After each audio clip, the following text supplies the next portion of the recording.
In the freezing trenches of the Eastern Front, the difference between victory and starvation wasn't ammunition. It was a small, rectangular tin from Minnesota. Years later, Soviet Premier Nikita Khrushchev would privately admit the truth that his propaganda machine tried to hide. Without Spam, we wouldn't have been able to feed our army. This is the story of the most hated, ridiculed, and critical weapon of World War II.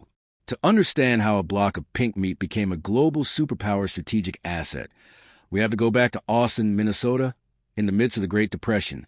It was here that Jay Hormel, the son of the company's founder, faced a persistent industrial problem.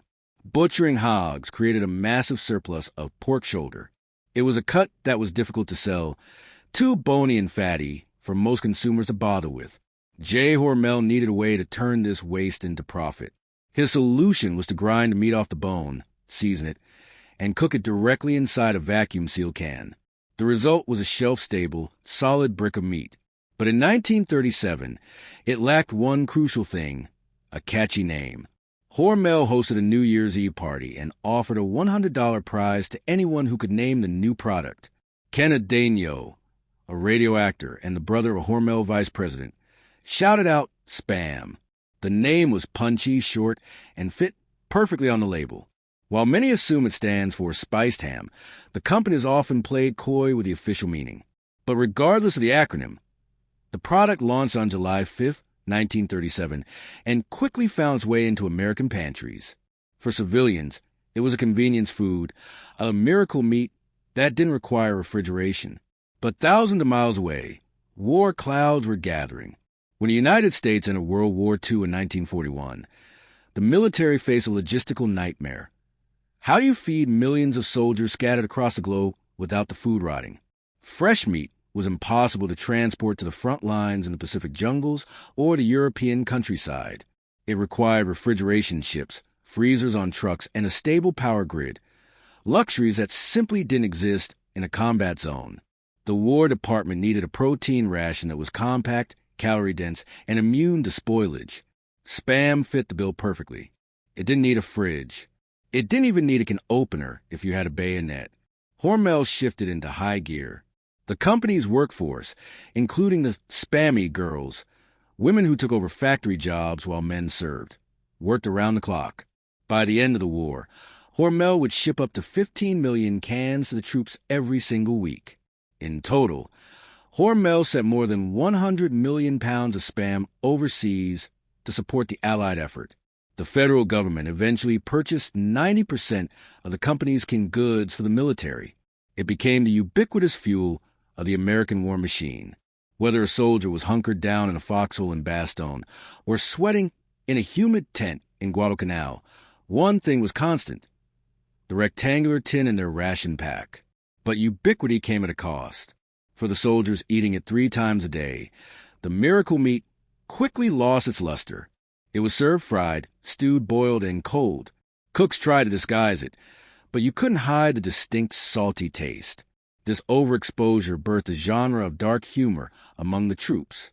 They gave it nicknames that stuck: ham that didn't pass its physical, meatloaf without basic training, and the special army meat. Soldiers didn't just complain to each other.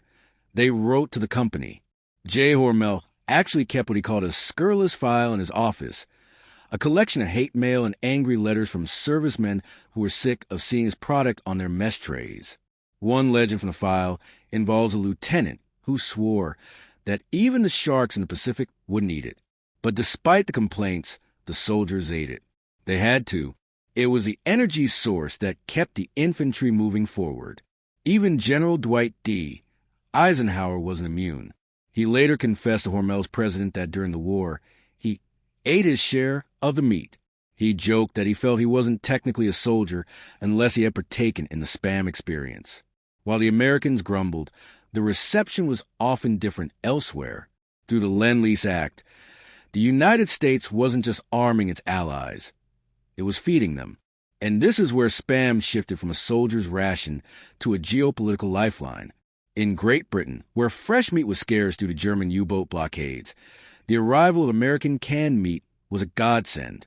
It became a part of the British wartime diet, fried up for breakfast or battered as fritters. But the most dramatic impact was on the Eastern Front. By 1942, the Soviet Union had lost nearly half of its agricultural land to the German invasion. Their breadbasket in Ukraine was under Nazi control. Millions of Soviet soldiers and civilians were facing starvation. The United States responded by shipping nearly 4.5 million tons of food to the USSR under Lend-Lease.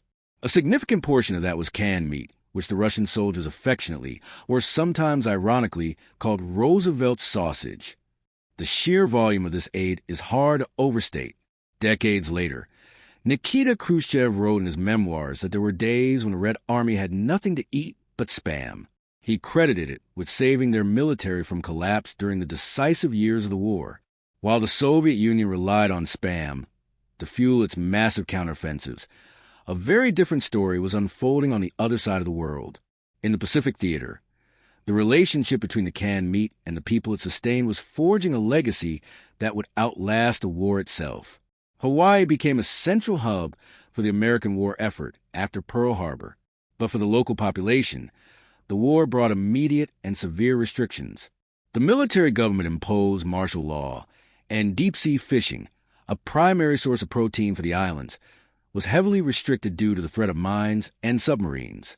Cut off from their traditional food sources and reliant on imported goods, the people of Hawaii turned to the shelf-stable meat brought in by the military. Unlike the mainland GIs who often viewed Spam as a monotony to be endured, locals embraced it as a vital necessity. It was affordable, it didn't spoil in the tropical heat, and it was versatile. It made its way into Japanese, Chinese, and Filipino dishes, creating a unique culinary fusion.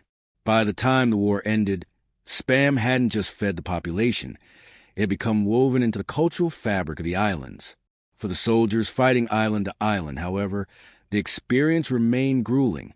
In the intense heat of the South Pacific, the grease from the tinned meat could liquefy, making it an unappealing slide of fat. Yet, it was often the only thing standing between them and hunger when supply lines were stretched thin. When the guns finally fell silent in 1945, the United States faced a new challenge: what to do with the massive industrial capacity built up during the conflict. For Hormel, the end of the war meant the return of millions of GIs who had sworn they would never eat another bite of Spam as long as they lived. To rehabilitate the brand's image, Jay Hormel launched an ingenious marketing campaign. He hired female veterans to form a musical troupe known as the Hormel Girls. They toured the country, performing songs and selling the product door to door, blending patriotism with salesmanship. It worked. Despite the wartime grumbling, Spam transitioned from a foxhole ration to a pantry staple for the booming post-war suburbs. It was cheap, easy, and for many veterans, it carried a strange nostalgia, a taste of survival. Internationally, the footprint of the U.S. military left a permanent mark on global cuisine. In South Korea, the Philippines, and Okinawa, the surplus rations left behind or sold on the black market during subsequent conflicts like the Korean War were integrated into local diets, often revered as a luxury protein. Dishes like army-based stew in Korea trace their origins directly back to these scavenged American rations. What began as a desperate measure to feed starving populations evolved into beloved national comfort foods. Today, over 8 billion cans have been sold worldwide. The scurrilous file of hate mail has long since been closed, replaced by a legacy that is equal parts irony and respect. It is easy to mock the gelatinous pink bloc, but historians and military experts agree. Spam was a critical component of the Allied victory. It kept the British fed during the Blitz, sustained the Red Army on the march to Berlin, and powered the American GIs across the Pacific. In the end, the war was won by tanks, planes, and bravery, but it was fueled by Spam. If this story moved you, as it did for us, take a moment to hit that like button. Every like helps us bring these forgotten heroes back into the light and share their legacy with more people. Don't forget to subscribe and turn on notifications. We're bringing you stories from the past, from the battlefield to World War II, every time we share a new chapter. Drop a comment and let us know where you're watching from, whether it's the United States, the UK, Canada, Australia, or anywhere else around the world. Our community is global, and your voice is part of keeping these stories alive. We want to hear from you, whether it's a connection to someone who served, a personal story, or just a simple thank you to those who gave everything. You're not just a viewer. You're a part of preserving this history.